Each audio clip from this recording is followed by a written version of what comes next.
Foggy night and sexual advances. Hello everyone. Same old. First time poster, long time lurker, yada yada on mobile. This happened roughly 6 to 7 years ago. I was a 20-something girl living in a big city by herself, having transferred from a small town to go to the local university. As you can imagine, most nights were spent partying with my friends, either going to pubs or dancing till morning. Thing is, amongst my friends, I was the one who lived the furthest from the city center, where the clubs and pubs are, so if no one could come over to sleep, I was left to catch a taxi or bus all by myself. On to the story. It was a chilly night of late November, and I went out partying with my friends. We stayed in the club till closure, 4 to 5 a.m., and then I was left to catch a taxi to go home by myself. Both buses and metro stopped running at midnight, 1 a.m. I took a taxi.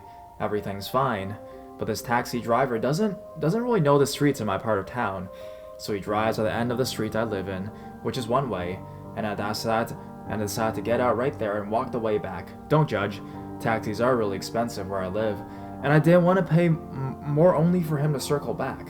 So I pay, get out, and start this 3-minute walk back to my place. It was past 5 a.m., the street was barely lit by the street lamps, and there was this light fog, which isn't unusual during that time of the year, but still I was hyper-vigilant of my surroundings, constantly checking behind me, while all I could hear was a loud clacking of my heels on the sidewalk. A lonely car approaches me, coming from behind, then slows down while the driver lowers his side window and says something I don't quite catch. Slowing down my walk but keeping the parked cars between us, I asked him to repeat, and he asked me about a street called Giangalizzo.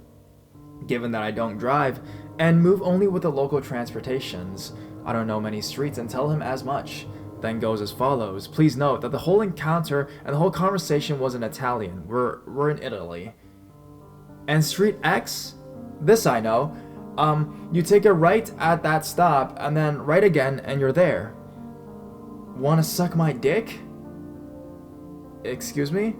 I was both thinking and wishing I misheard him. Street Giangalizzo. At that point, I was fairly sure I got it right the first time, and started moving as mumbled, sorry, I don't know. The creeper kept my pace with his car for a few steps, but thankfully a car came up behind him, and he just had to go.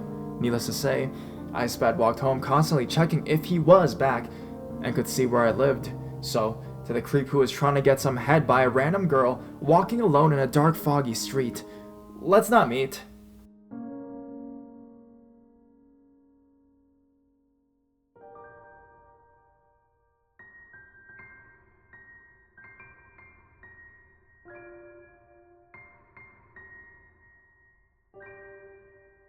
Home intruder.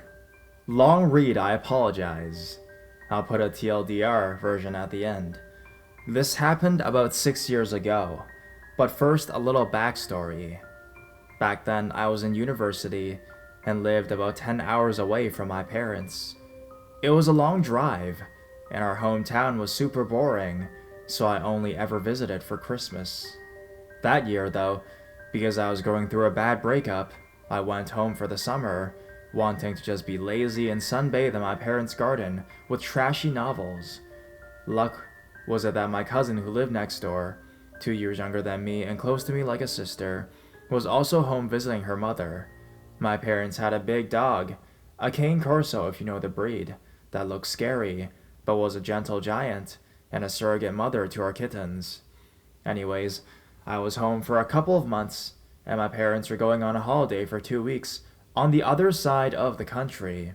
I was okay being home alone, although it was a bit weird, because at this point, I've been living in a big city for a few years and was not used to everything being so quiet at night.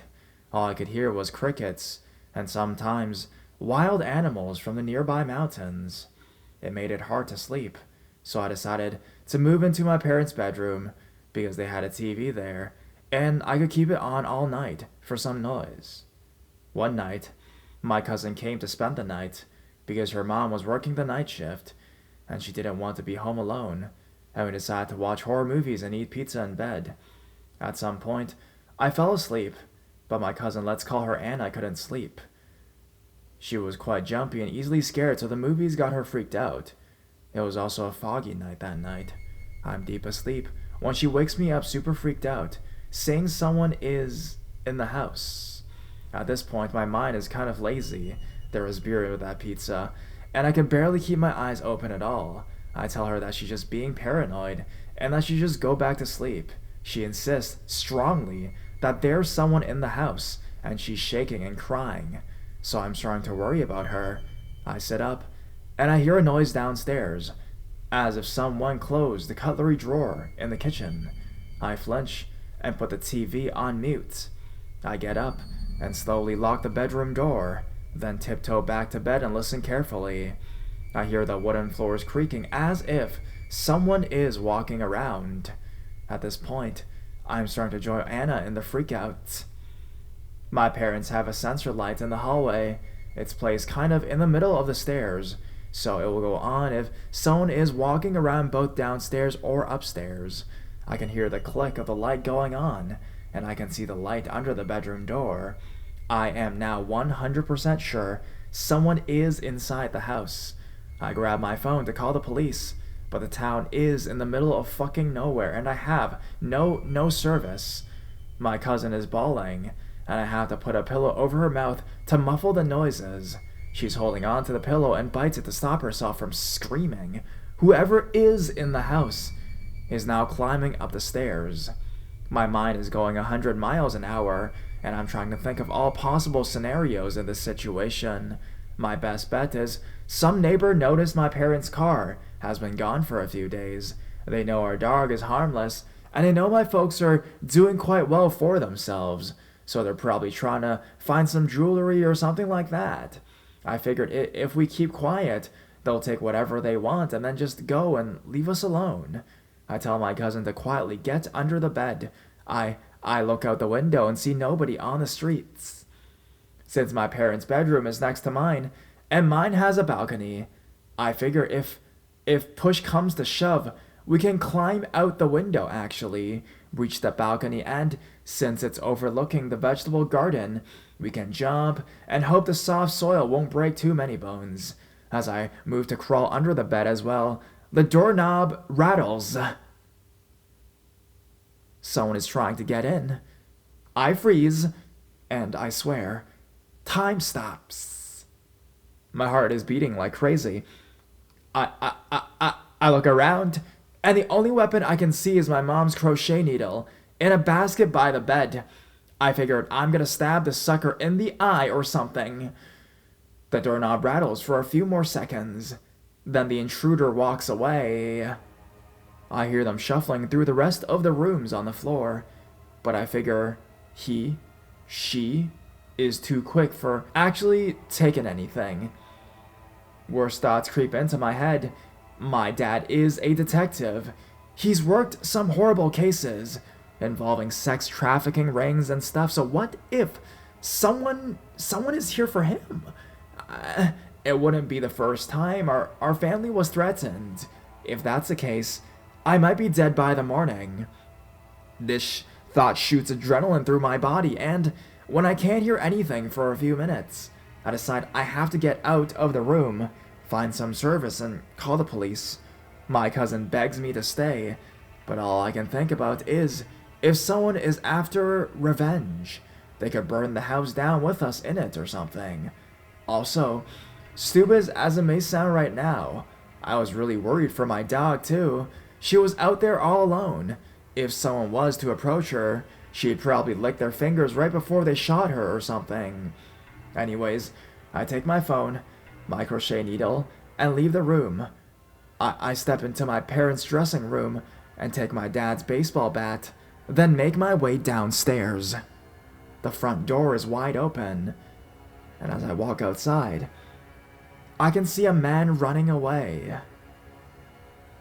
I immediately call the police, and to my surprise, they tell me a call was already made for that address. They're on their way. I assume my cousin somehow called while I was gone, so I don't question it at all. The police arrives in less than a minute. It wasn't my cousin who called. It takes us a while to understand what's going on. The officer is as confused as I am. In the end, what happened was, my neighbors were not aware I was home for the summer. They knew my parents were gone, and when they saw the lights on in the house, they started to worry. I didn't lock the door that night, and my dog has the habit of opening it with his paws and nap on the sofa downstairs. She probably opened the door at some point in the evening and then decided to go back out, and the door was left wide open. She does that a lot, and I should have known to lock the door, but I forgot to do that. My neighbor thought someone was robbing us, so he came inside, went into the kitchen to take a knife from the drawer, and actually walk around to see if anyone was inside of the house. He called the police at some point, and when I got out of the bedroom, he heard me, got spooked, and ran away. So, worried neighbor who was stupid enough to go into a house while he thought it was being robbed in the middle of the night. Let's not meet again. Ever.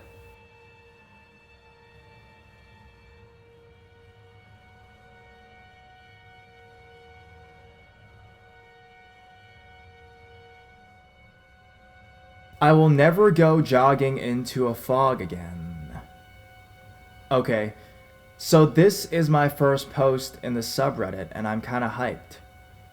I am a 17-year-old high school guy with a weak body. I live in a small town in the Philippines, and this town is surrounded by a rice field, with a highway going straight across. I hope you get what I'm saying. Part of my usual weekend routine is to go jogging early in the morning, sometime around 5 a.m. in the morning. My usual jogging route is from my house, somewhere in the middle of town, to a small hill with a wonderful view of the town in the morning. And to reach my destination, I would have to jog on the side of the highway. From time to time, a fog that lasts an hour would appear in the highway, and once you're inside, you could only see 10 or 15 feet before it all goes white. So, on one Saturday, I decided to jog. I invited one of my friends, same age as me, to join me, since he follows the same route anyways. We left home at 5 a.m. and proceeded to the highway.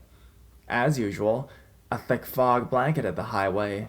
The cars that would pass by had their lights on, and there were several one-ways because of road repairs. My country is currently issuing a nationwide widening of all national roads. As we entered the fog, we decided to jog along the side of the road and passed a couple of roadworks, about 100 meters long each.